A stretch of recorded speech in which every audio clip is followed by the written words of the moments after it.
Hi, everybody, and welcome to the next edition, the next episode of the Newpreneur cast. As always, I get the great pleasure to welcome along some great connections, some special guests, and really connections not just locally but globally to come along and have a chat with me and just talk about first years in business and much, much more.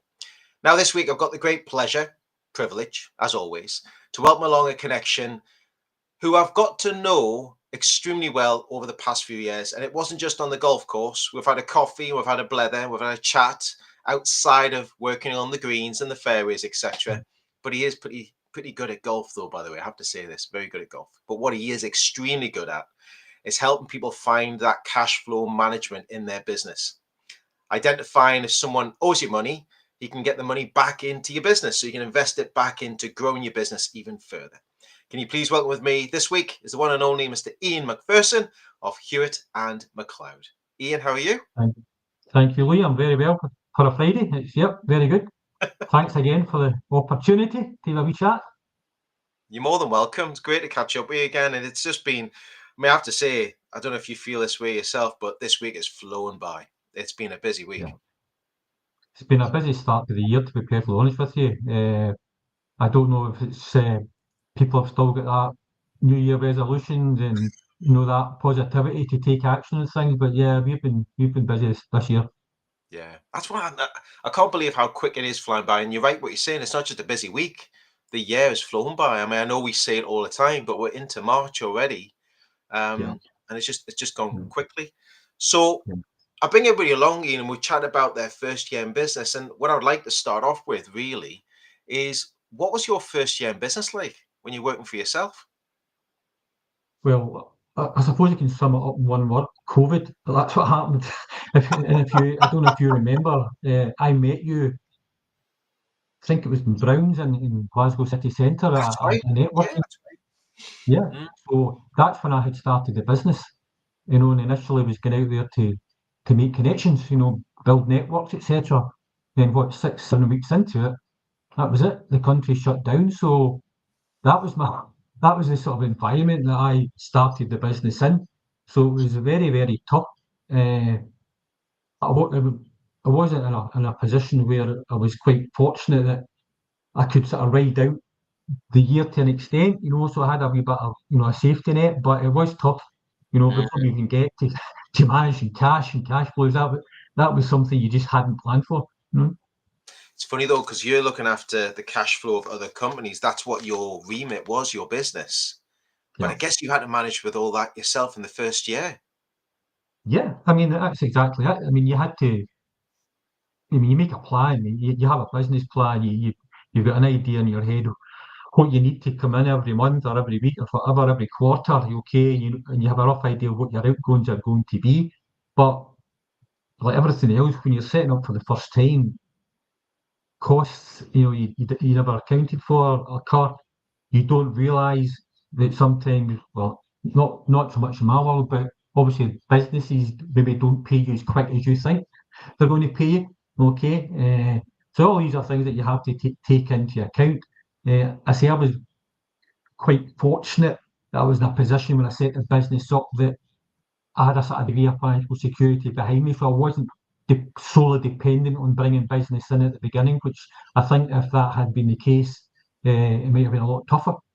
Yeah. It might have been a lot tougher, but what it did probably highlight at that particular time was the panic amongst businesses about, how we're going to operate, how we're going to get money in, because there was all that, if you remember, there was all that debate about, supporting each other.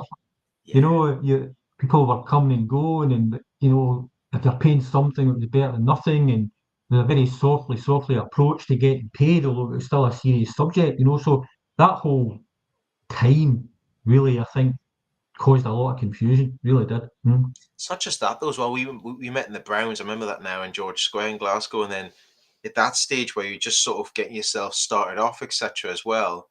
There's also the position of thinking that that was us getting out and about and meeting people, having coffees and conversation and being in the sort of that sort of sphere.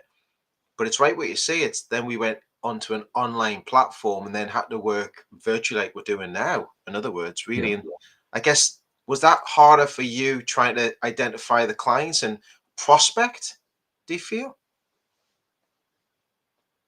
I think when I look back at, in fact, I forgot to do this afternoon. Actually, if you remember, I used to have a prop. Remember, I used to bring out, Yeah, because yeah. it went online. I used to bring out a baseball bat for everybody listening. Not that I ever condone using a baseball bat to get paid, but it was a prop that I used at the time. Partly because when you mention the word debt recovery, that's what people thought of. You can see the eyes, you can see the how what they thought of debt recovery. So I used to use that as a bit of a prop, laugh at myself, laugh at the kind of industry we're in. But that period in time gave me a good opportunity to educate a room, consistently, over a matter of weeks and a matter of months, and educate them to start thinking about cash flow as a positive exercise, and a positive, part of their business, that needs a resource every single month, every single day, in fact, So it gave me a chance to sort of fine tune how I talked about debt recovery, how I talked about cash flow, what the importance of getting paid was, rather than just saying, give me your debt, I'll collect it for you. People had to understand why it was important to deal with it, so, and I think probably over the last year and a half even, through yourself, that you different opportunities to spotlight cash flow from a different perspective. Why is it important? Compare it to, I'll maybe talk about it later on. Different comparisons and mindset to getting paid. And I've been in credit control and debt recovery for over 25, 30 years in different forms. And credit control's always been the anti-sales department. They have the tough conversations, and but I think people need to realise that it's a very, very positive attribute to have in your organisation. And if you've got the right people, and the right skill and the right experience, it can be a huge, huge asset. To building that relationship and building that trust and respect that ultimately everybody's looking for in their business. Do you not think, though, from my perspective, I think a lot of people shy away from talking about it? They're actually very worried about bringing it up in a conversation. There's sometimes, I don't know, people I've spoken to in the past maybe felt a bit embarrassed about they've got outstanding debts, or they've got the lack of cash flow. The cash flow is sort of slowed down for them. Do you find that? Do you think, Iain, there's a bit of a Yeah, no, I mean, it's quite strange actually. I mean, today, looking at this morning, I thought this is really, really apt. I looked at a report this morning, okay, that was talking about Scottish businesses had reached a 3-year high on the number of businesses that are owed money. Okay, so it's jumped up 44.3% from last January to this January. And I think it said there was I think we're talking about 38,000 businesses in Scotland have got outstanding invoices. So it's getting worse. It's getting worse. But you're right. There is an embarrassment there. It's it's like there's an elephant in the room. Nobody wants to talk about it. And I joke about this, but I firmly believe that when you become a business owner, a switch gets flicked at the back of your head that you actually think, I don't need to worry about money. It's a taboo subject. I'll get paid sometime. It's okay.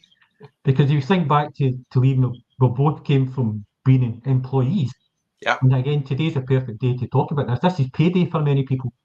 correct? If your wages weren't in the bank today, this morning, how long would you have waited before you contacted your employer?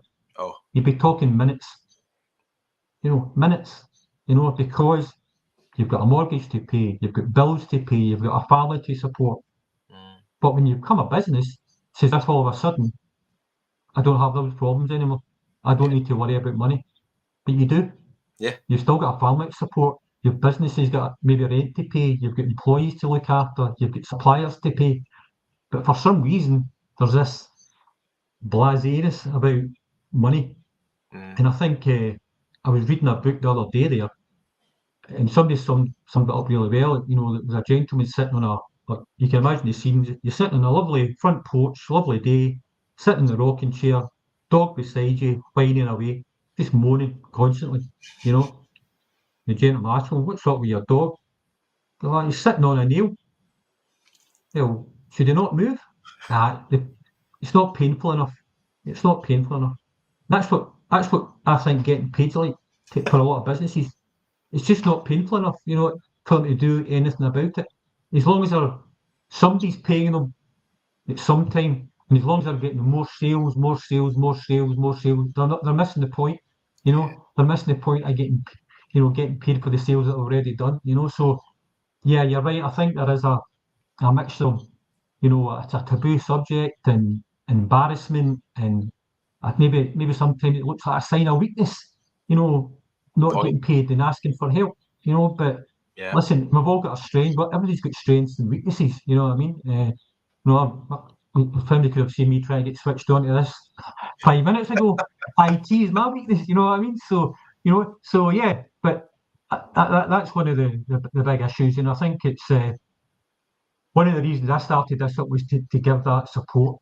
I firmly believe that, getting paid for what you do should be a positive experience every single Totally. time, and it really should be the icing on the cake when you complete a sale, you get paid on time, so that's what I'm, you know, why I do what I do is just to support business and give them that support.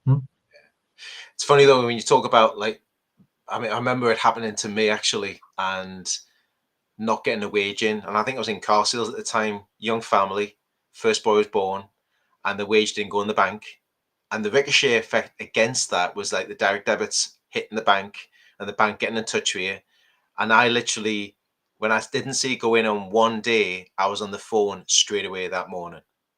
Yeah, I was on the Yeah, phone, oof, straight away. yeah, What's going on? What's happening? Oh, we've got a real big problem, Lee, and this, that, and the other.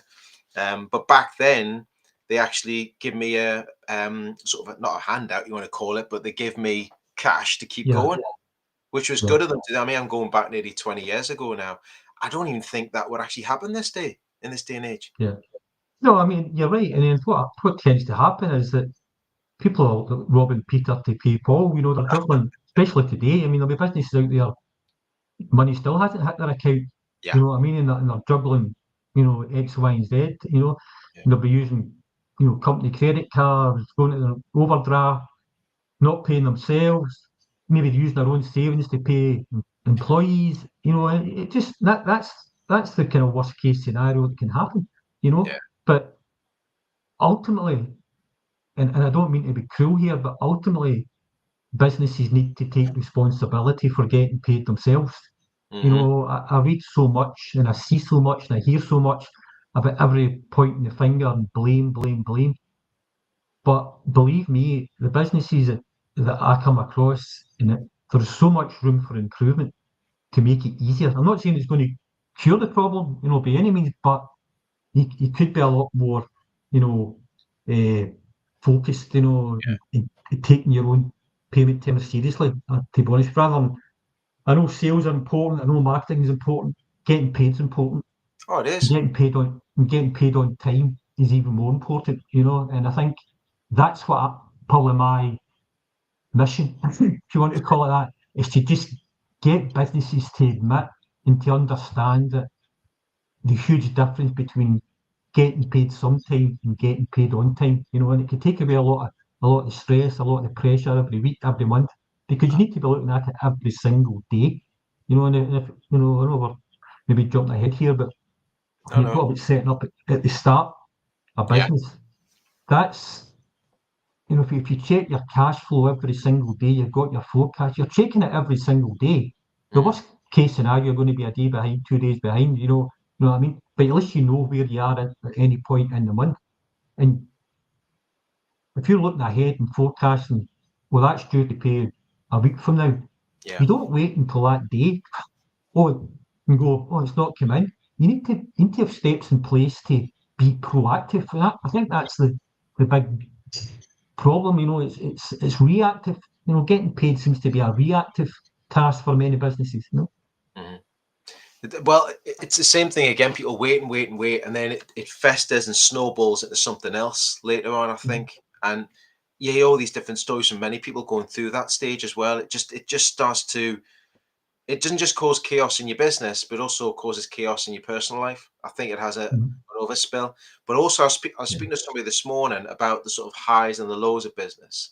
You get all these sales coming in, people are driving the sales, but then they forget what happens the next month when the sales are dry and it starts to drop down and you get that lull and you got to lift up that high again. So you're constantly working, retaining, looking for new clients, identifying your marketing, trying to get your sales out. But you kind of forget to have some time in the morning or afternoon and just say, right, okay, what's came in today? What's outstanding? What's due? I check it every evening, in fairness, just to make sure I'm on top of things, knowing what's going to come into the business so I can invest it back out. Or the big thing is planning ahead of yourself. Like you said before, it's if you want to invest in a personal development course or you invest in going away somewhere for business, you've got it coming in, but if it's not coming in, you can't do it. Yeah, totally right. I mean, that's the thing about it. I mean, you can't possibly plan ahead or grow without cash. I mean, it's the lifeblood of a business, you know what I mean? But as you say, if you don't know when it's coming in, how can you possibly plan ahead? Yeah. I mean, how can you wait today on the last day of the month and go, oh, that's not paid. I'm surprised. You need to know. You know what I mean? Depending on the size of the invoice, I'm not saying you're phoning for every, but if you've got what I would call your A customers, you need to know they're paying. You need to know 100% that money's going to be in the bank. You can't wait until that day, because you've got commitments. You've got, as I said before, you've got wages to pay. You've got, you know, personal development. You've got trips. You've got events maybe you need to pay for, plan. That type of thing. So yeah, it's huge, absolutely huge. So how do you? That's- Sorry, how did you budget yourself then? How do you budget yourself? You talk about like things you're paying out, right? I think this is a really interesting part of it. So budgeting in your first year, but also budgeting where you are now. From COVID, we've now got to a stage where we're now traveling a bit more. So you've got to budget for your fuel costs. You've got to budget for your transport and how you're going to get places, train, planes and automobiles, etc. Does that play a part with you, Iain? It does to an extent. I mean, I'm quite fortunate. We don't have a huge lot of overheads.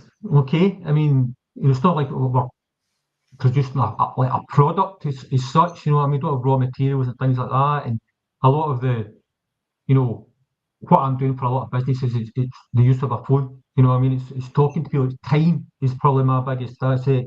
So but we've got different sides to our business. So it's making sure we've got both sides going. For example, the debt recovery side operates in a different pricing structure from, say, credit control, where we've got a monthly retainer coming in every month. So that's where your planning, comes in. You can sort of say, right, okay, that's coming in every month. You can budget for that. Okay, what's going out? The debt recovery side operates in a different way. That's like no collection, no fee. So again, if I don't collect, you're not getting paid. So I can't. And the only good thing about it is if it gets collected and gets paid to us, then I'm paid because I'll go, right, I'm paid. There's your money. There's your cutlery. So I don't need to worry about Lee paying me if I've collected. You know what I mean? So that perspective, we don't really have a problem.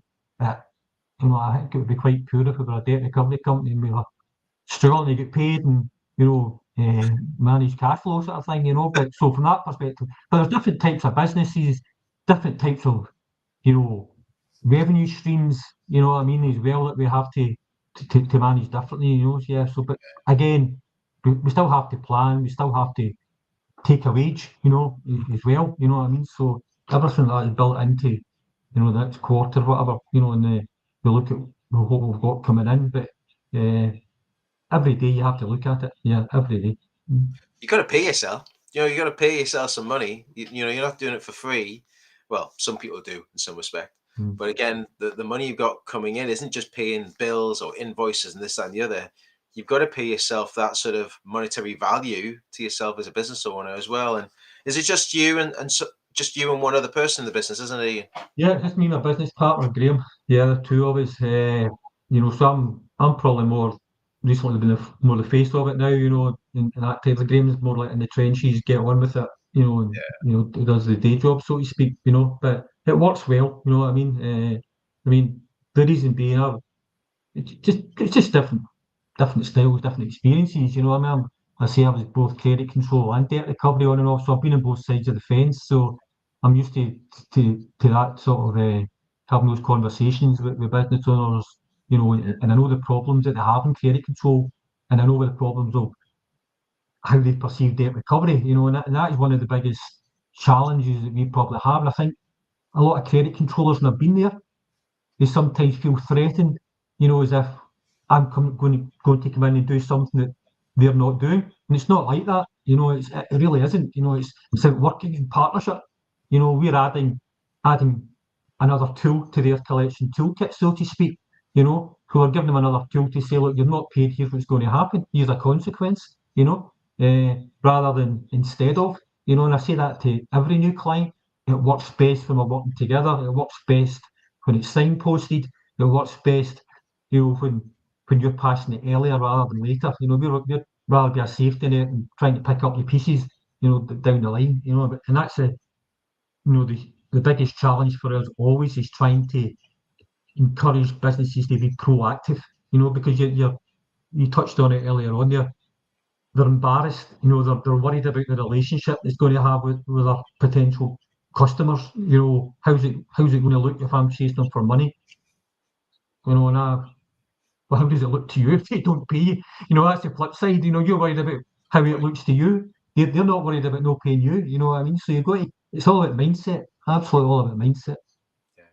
It's again, from looking at sort of, you mentioned there as well in regards of what you've come from the background of seeing on both sides of the fence.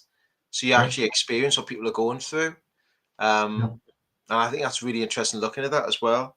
But again, from yours, I mean, I know we'll look at this one, but we never experience financial pitfalls, right? So like that side of things. But are you more prevention? Are you getting more people coming to speak to you now about preventing it, or actually going, Iain, it's last minute, it's happened just now, it's like last minute Harry type thing? Or are people getting more about preventing it for the future?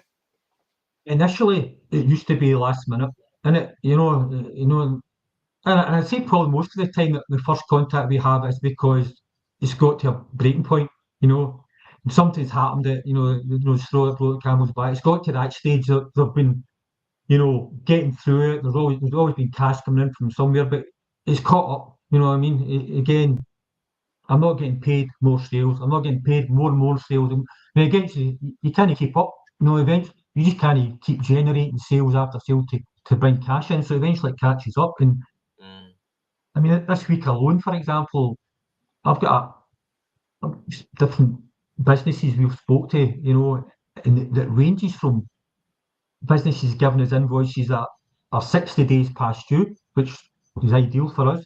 But there's businesses who are looking at stuff past in 2022, 2023, and you're sort of going, really? Really? You know, and that leads on. I mean, I know as soon as I see that, I know what the issue is right away. Before I even, you know, contact the debtor, I know there's going to be a dispute. I know there's going to be something that's not been sorted out that should have been sorted out 2 years ago, and it's just festered and festered.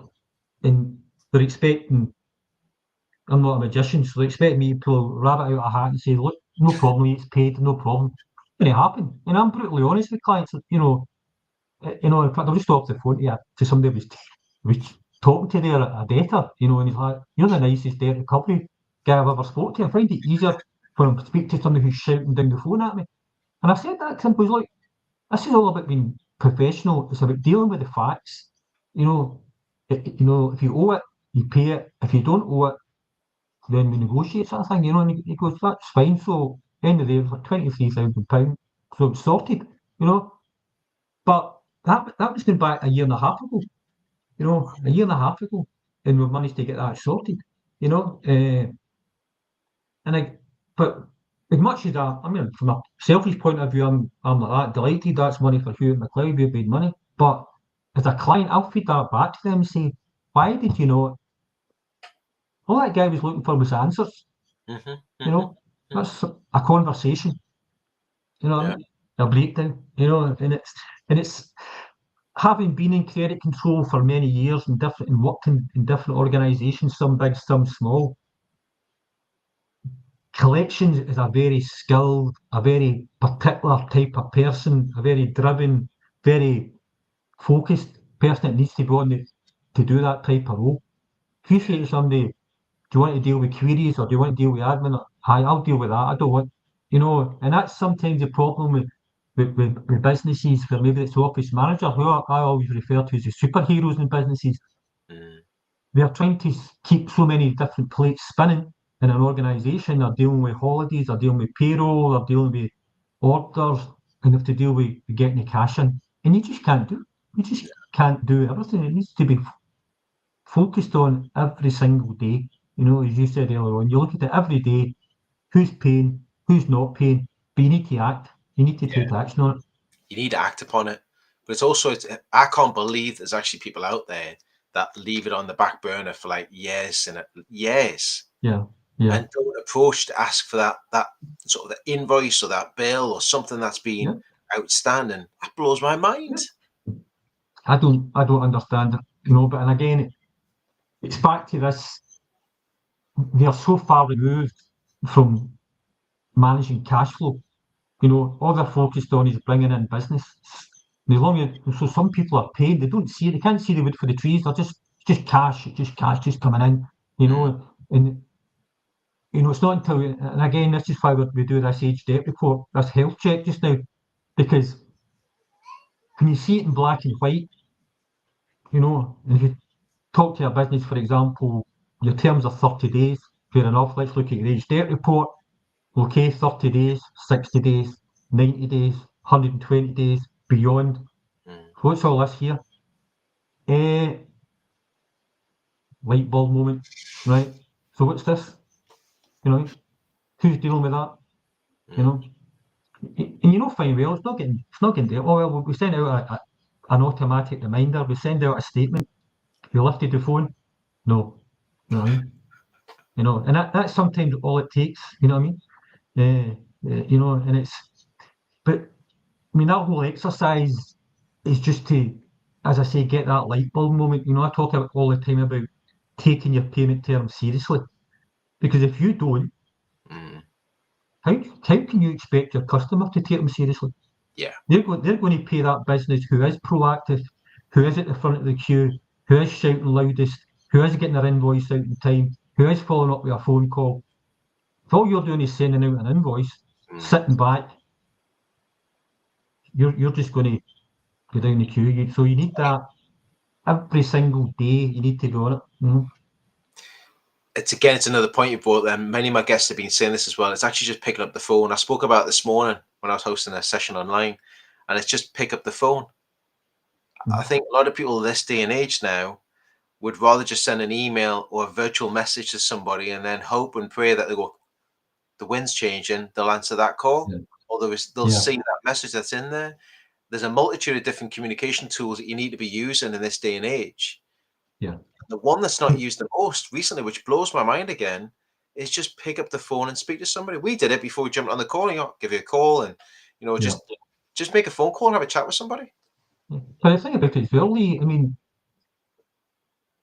one of the first things we talk about is knowing your customer. So you should know their phone number. You should know, but people's circumstances change. Yeah. If I've got an email for Lee Foster at Revitalised, and you leave, and 6 months later I'm still pinging out he left, he's not here anymore. So invoices are getting sent to email addresses that are no longer live or moved on. So you should be, at least if you're lifting the phone, it's a chance for you to make sure the information you've got is up to date. Update it, that type of thing as well. And yeah, you're quite right. I think back in my day, you only had the telephone. I mean, it really was. You only had the telephone, and even that was looked on as.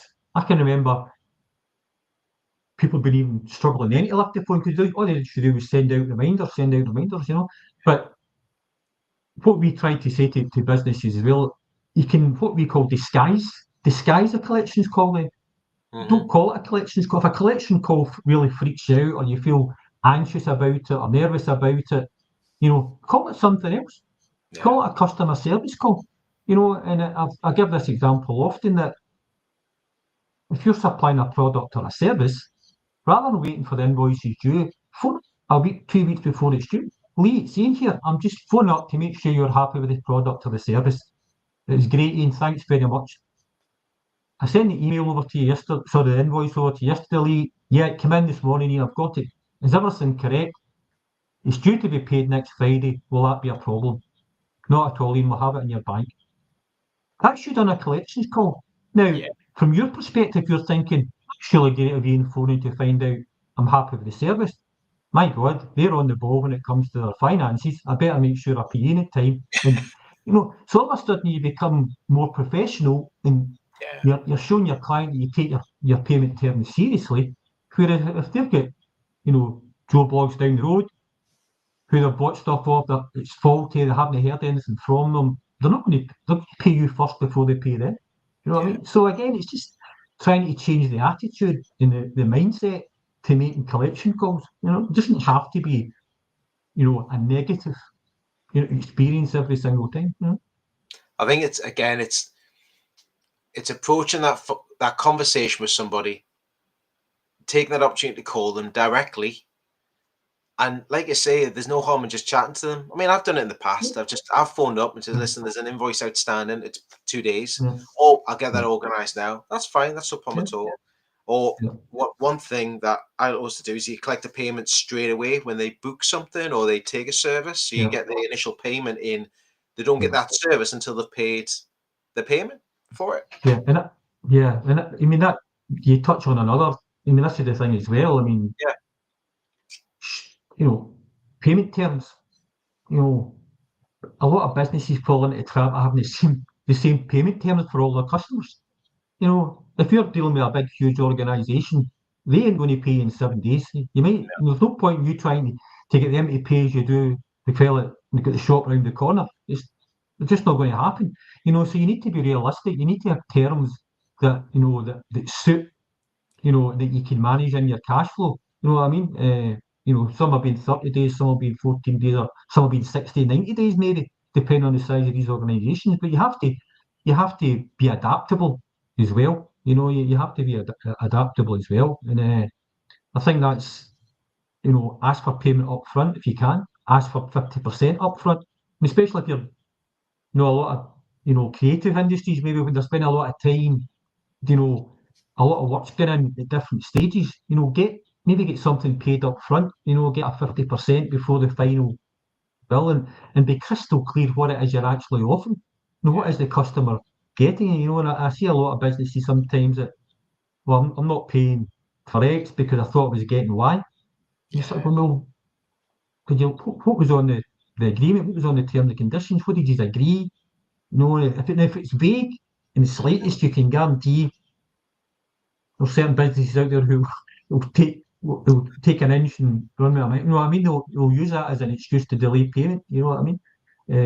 But it is just about, as I say, I keep going on about it, all about mindset, all about attitude, and all about just thinking about, why is getting paid important to me? What's the consequences if I don't get paid on time? What have I how am I going to grow the business? How am I going to pay my suppliers? How am I going to be looked at? If I'm not taking my payment terms seriously. And a big thing, and it's probably, I hate saying it, I'll say it here today, but it sticks in my throat, is that phrase, know, like, and trust. You know what I mean? Because when you think about it, know, like, and trust, but that's the same people that are not paying you. Yeah. So God help you if the folk that don't like you, don't know you, and don't trust you stop paying you. You will be right in the shut. You know what I mean? So it's just changing that. I never thought about it that way. I never thought about it that way. It's just, it is, I agree. It is, I mean, it's the mindset from the way I look at it. From my early days, there's a lot of things I would probably change in the early days for me when I first started off. And it's the same, you're constantly looking for that next client, but then you forget about the mindset of actually, what's coming in and all those points that we've just spoke about this afternoon, really, those sort of key areas. One little thing for you, how did you get traction? So we talked about a little bit about managing your money and everything else that's in there, right? But for me, it was just talking to people and everybody else. How did you generate business for yourself in your first year? Was it just through networking? Did you have a plan? Did you have a goal? Was it referral based? How did that work for you, Iain? We had a number of I worked in a debt recovery and credit control beforehand, so we had that kind of connections. Let's say when we moved on, that we revisited, okay, and they were quite happy to use us.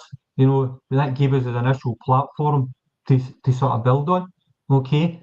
But most of our business now comes through me being on LinkedIn, and also through referral.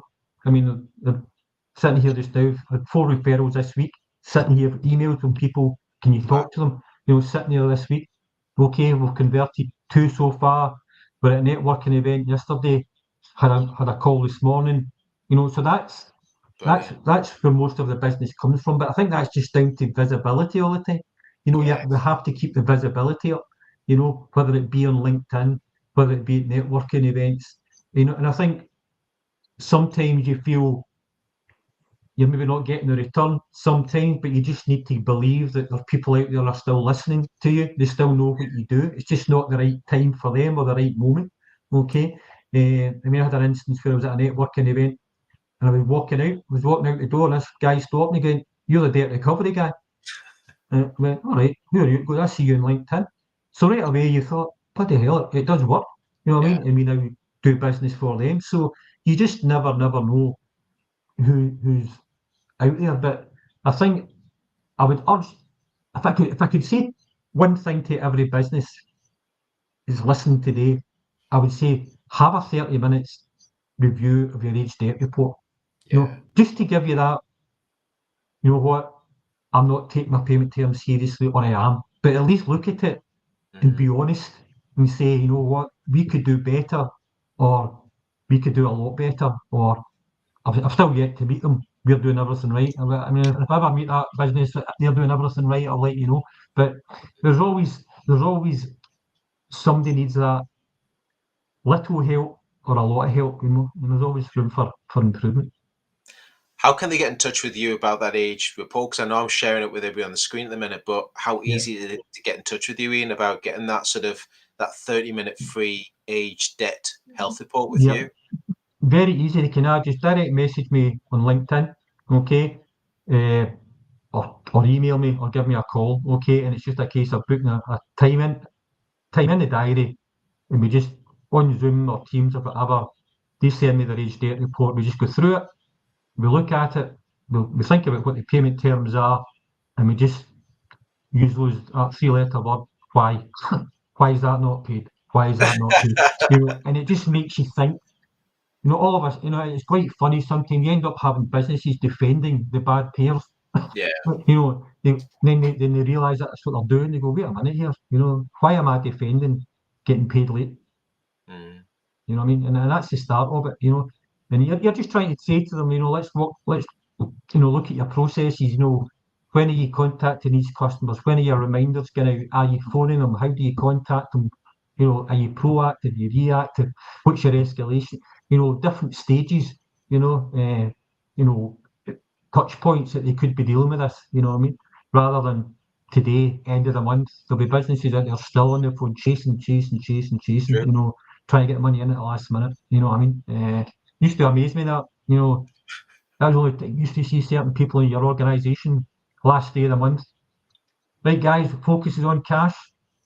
All right, okay. I thought that should have been every day. All right, okay. These are the guys that are running a business. Focuses on cash today. Today? Hmm, strange. Should be every day. Should Yeah, be every every day. single day. Every single day should be focused on cash. Every single day. Yeah, yeah. And again, the issue is a lot of businesses don't have the proper resource, or it's part of 101 other things that somebody has to do, i.e. the office manager, that has to do that. I mean, I spoke to a company last year, went to see them in a similar situation, office manager. She sat down. First thing she says, "I hate phoning for money." There you go. That's why you've got a collection problem. You've got the wrong person. You know what I mean? You know, two directors are looking at each other and go, "Now you tell it." You know, It is an awkward. It's an awkward call to make, though, when you've got to make somebody ask them for the cash, I suppose. But it has to be done. And I think it's funny when someone says that. all right, so end of the month, we need to pull in all the cash that's outstanding. Mhm. So what happened at the beginning of the month? Just getting it in at the beginning and then focus on. Yeah. So I think a Yeah. lot of people out there are scared of the word sales. Let me just put it Mhm. out there, right? They're frightened of the word sales, but they need sales to drive their business. When they get a sale, they're then frightened to confirm on it and then get the cash in that people have paid for that service. And Yeah. if it's in advance, get it in the business now before it's too late. It just unravels. Yeah.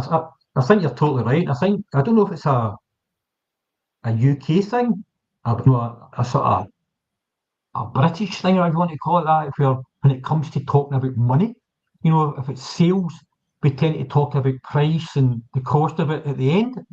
You know what I mean? We'll talk about the product, we'll talk Yeah, about the service, and rather than establish right away, like, can you even afford this? You know what I mean? We'll just go on about, we'll go through our normal sales routine and all that, and then at the end of it, we'll talk about price and affordability, rather than establishing it right at the start. And it's the same with getting paid. But rather than upfront about it, here's your invoice, it's due tomorrow, it's due next week. Is that going to be a problem? We'll wait until the day before, or we'll wait till it's past due, and then we're reactive again. Reactive. Oh, invoice wasn't right. There's a dispute. There's a query. You don't deal with that. So, and again, this is part of the reason this kind of health check. If you've got a yeah, lot of stuff that's under dispute or query, it can highlight issues elsewhere in your organisation. Well, you've got a lot of pricing queries. Why is that? Well, you've got a lot of delivery queries. Why is that? We've got, so it can highlight maybe areas in the organisation that maybe don't think the impact on getting paid, but yeah. all of a sudden it reduces the queries, it reduces the disputes, invoices are going out correctly. It's more likely they're going to get paid on time, as well. Mm. Brilliant, Ian. Thanks so much. It's actually been an eye opener again. Just things that we're talking about and things that you think about, and hopefully everybody's been watching this or watching it back can actually think, Yeah, well, am I actually taking my payment terms seriously? And yeah, also just looking at the cash flow we've got coming in. Is it all coming in at the right times, or are you just waiting upon it till the end of the month? yeah, yeah. I mean, if you were to ask me what's the biggest reason that businesses struggle to get paid is that they take too long to decide to take any action. I talk about this "what do I do now" scenario, where they've sent out their invoice, they've sent out their reminder, it's not been paid, and then they wonder, what do I do now? Yeah, And they don't do anything. They'll yeah. send out another reminder. Then before you know what it is, these 2 weeks have turned into 2 months, and you're still thinking, what do I do now? You know? Mm-hmm. And if somebody then asks you, if you go to a networking event and somebody says to you, do you get paid on? Nobody says anything. You know what I mean? Because they're embarrassed. But right back to what we talked about at the very beginning. That's it. People don't like to talk about money. You know. No, You know. no, they don't like to talk about it. And I think, may I say this? There's a lot of businesses that go to the wolves or they disappear, and that is all down to cash flow. And they Yeah. haven't brought the money in, and they wonder why their business has just disappeared completely. It's because their cash flow slowed down or stopped, the taps Yeah. turned off, or they haven't caught up with a lot of them. It's outstanding debt and haven't pulled it all back in. Yeah. We could have the best product, the best service in the world. You could have a book, sales book, absolutely bursting at the seams. But if you've no money, No, no, that's it. exactly. Really important. Game's a bogey, as they say. Dear Games and Boogie. Yeah. Yeah. Sorry, I'm laughing. So I was talking to my missus about Scottish words that come up, bulk and bogey Mm, that come up. mm, Now, where do these words yeah. come from? Who made these things up? All due respect to Scottish people, by the way, but it's just these words are just always make me Yeah. giggle. Yeah. Well, I've heard you come out with a few from the northeast as well. So. Because I've lived up here that long now with everybody like Mm, yourself and everybody I work with, and the family is Glaswegian through and through. So you hear all these different mm, words that get muggled into my accent now, and there's a few Geordie terms that come up as well. But absolutely brilliant. mm. Ian, thank you so much for joining me this Thank afternoon. you. It's been just a great conversation, just talking about that sort of budget blues and those sort of key areas. From if you're just joining us, we've got like first year in business, budgeting, cash flow, financial pitfalls. It's all in there as well. And hopefully, if you're watching this back or live with us now, if you've got any questions, pick up the phone and speak to Ian. There's no harm. Yeah. He's not going to He hasn't got a baseball bat anymore, by the way, everybody. So No, it's just no. make a phone call, have a chat. And if you haven't connected with Iain yet on LinkedIn, please do so. Connect on LinkedIn, start those connections going forward, because this may not be for you, but I'll guarantee you one thing: you'll know somebody who needs Iain's support and Graham's support of what you need in your business right now. And I would highly recommend take advantage of getting that free 30-minute age health report through the team with Iain at Hewitt and McLeod as well. That'd be brilliant. So Iain, thanks so much for your time. Thank you, Lee. Been a pleasure as always, and let's look forward to getting on the golf course. Not be too long now, I don't think, and the nights are getting longer. Yeah, Let's get a date in the diary. Honestly, let's get it booked in. We'll have a good yeah. conflab, and yeah, I'm looking forward to getting the clubs dusted down and get back on the golf course, because believe it or not, everybody, you can network and have conversations and do business on the golf course. You can just chat. The golf might be rubbish, but we can have a good chat. So, well, it isn't. Thank you very much, everybody, for watching the Newpreneur cast. Stay tuned. We've got many more episodes coming up in the weeks to come. And if you haven't registered or subscribed, you can subscribe to the YouTube channel at Lee Foster Official. Subscribe and be kept up to date when the next interviews are coming up. And I've got nearly 17 weeks worth of interviews happening ahead of us just now as well, and plenty in the playlist there as well. Thanks to everybody who's watching us on LinkedIn Live, and we look forward to catching up with you all very soon. And as always, from me and Iain, happy connecting, everybody. Take care. We'll see you soon. Yep. Thank you.